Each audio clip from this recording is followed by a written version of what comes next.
दोस्तों, आज भी हम ऐसे समाज में जी रहे हैं जो आज भी पुरुष प्रधान है। आज भी जब लड़की का जन्म होता है तो अधिकतर घरों में मायूसी छा जाती है। और मित्रों, यह और कुछ नहीं बल्कि हम मनुष्यों की अज्ञानता है।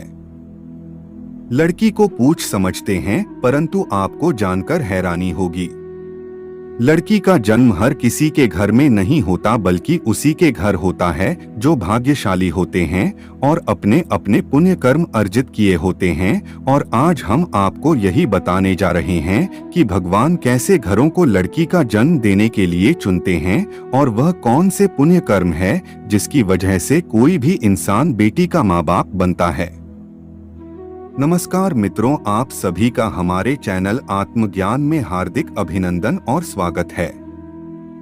ऐसी और वीडियो देखने के लिए चैनल को सब्सक्राइब करें। तो चलिए शुरू करते हैं आज की प्रस्तुति।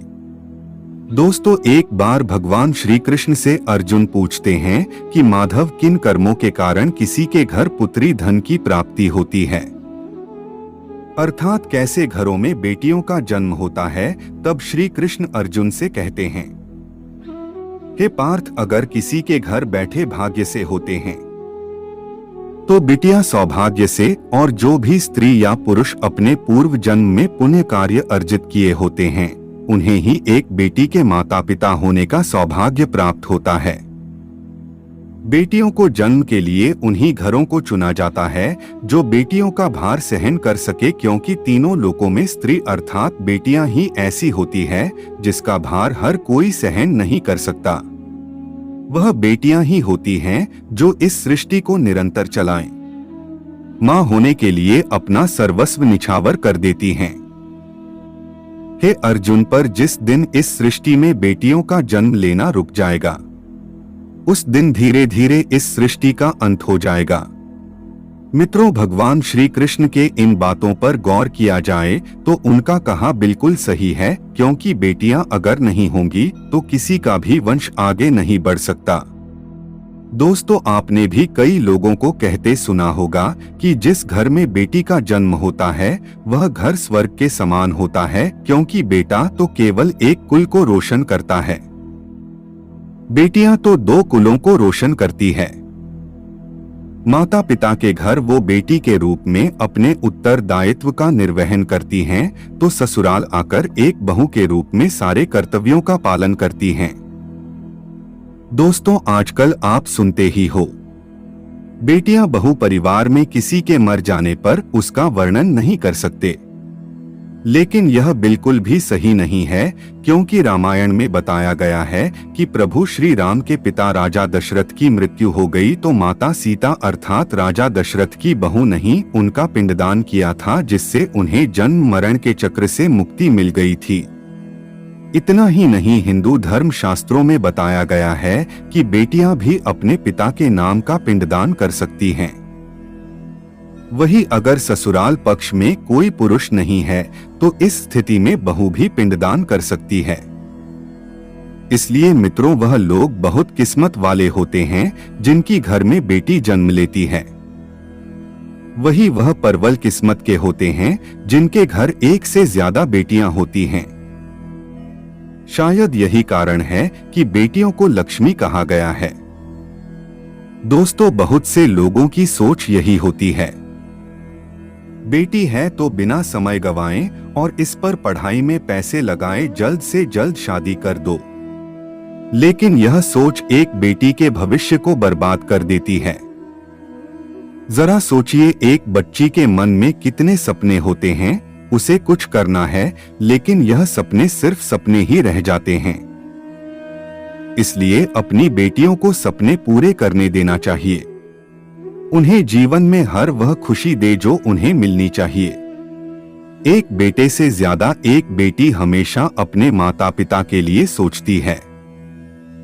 माता पिता को प्यार और अपनापन बेटी ही दिखा सकती है। बेटी के जन्म को एक जश्न की तरह मनाना चाहिए। माता पिता को बेटी को हमेशा एहसास दिलाना चाहिए कितनी खास ये बेटी है। मित्रों, बेटी कभी भी बाप पर बोझ नहीं होती। वह सिर्फ अपनी और अपने परिवार की किस्मत बनाने के लिए जन्म लेती है। एक कथा के अनुसार दो मित्र लंबे समय के बाद एक दूसरे से मिले। एक दोस्त ने दूसरे से उसका हाल पूछा तो जवाब में उसने कहा कि मेरे हाल तो एकदम बढ़िया है, और हो भी क्यों ना मेरे दो बेटे जो है। तभी वह अपने दोस्त से पूछता कि तेरे घर में कितने बच्चे हैं। दोस्त खुशी के साथ बताता है कि मेरे घर में दो बेटियां हैं। उसका दोस्त भगवान का शुक्रिया अदा करता हुआ कहता है कि मैं धन्य हूं, मेरे घर बेटियां नहीं। यह सुनकर पिता की आंखों में आंसू आ गए। तभी उसकी बेटी पिता के मित्र से कहती है कि अंकल, भगवान हमेशा भाग्यवान को ही बेटी देते हैं, कभी गरीब को बेटी के रूप में माता लक्ष्मी नहीं देते। भगवान उसी को पुत्री का सुख देते हैं जिसके अंदर पालने की सामर्थ्यता होती है, जो गरीब होकर भी अपनी बेटी को पाल सकता है। एक बार स्वामी विवेकानंद वैष्णो देवी की सीढ़ियां चल रहे थे। बगल से किसान अपनी बेटी को कंधे में बिठाए चढ़ाई चल रहा था। तभी स्वामी विवेकानंद ने कहा कि बाबा, आपकी बेटी का बोझा आपको लग रहा होगा, इसको मैं उठा लेता हूँ और माता वैष्णो के दरबार तक ले चलता हूँ। सबके सामने स्वामी विवेकानंद से कहा कि बेटी कभी भी बाप के कंधे पर बोझ नहीं होती। बेटियां अगर बाप के कंधे पर हों तो वह हर बोझ को हल्का कर देती है। मित्रों, बेटियां कभी भी धन की भूखी नहीं होती, जो सिर्फ मान और सम्मान की भूखी होती है। अब सोचने वाली बात है कि कौन सी कर्म के बाद आप किसी के घर लड़की के रूप में जन्म लेते हैं और उनके घर के लिए लक्ष्मी का रूप साबित होते हैं। गरुड़ पुराण में बताया गया है कि जब आत्मा को नया जन्म मिलता है तब आत्मा को शरीर के अनुसार व्यवहार में चलकर अपने कर्म करने होते हैं। शरीर के जरिए कर्म करके की एक आत्मा अपने जन्म के उद्देश्य को सार्थक भी बना सकती है और निरर्थक भी यदि कोई पुरुष महिलाओं का आचरण करता है।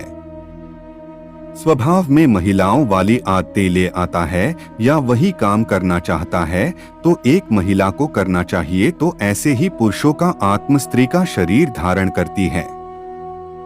वहीं गरुड़ पुराण में बताया गया है, यदि कोई व्यक्ति मृत्यु के अंतिम क्षण में किसी स्त्री को याद करते हुए प्राण त्यागता है तो वह अगले जन्म स्त्री के रूप में जन्म लेता है। वही अगर वह अंतिम क्षण में परमेश्वर का नाम लेता है तो वह मुक्ति के मार्ग पर अग्रसर हो जाता है। तो आज की प्रस्तुति में सिर्फ इतना ही आशा करते हैं कि आप सभी को हमारी ये प्रस्तुति अच्छी लगी होगी, तो वीडियो को लाइक और शेयर जरूर करें और चैनल को सब्सक्राइब करना ना भूलें। तब तक के लिए आप सभी को राम राम।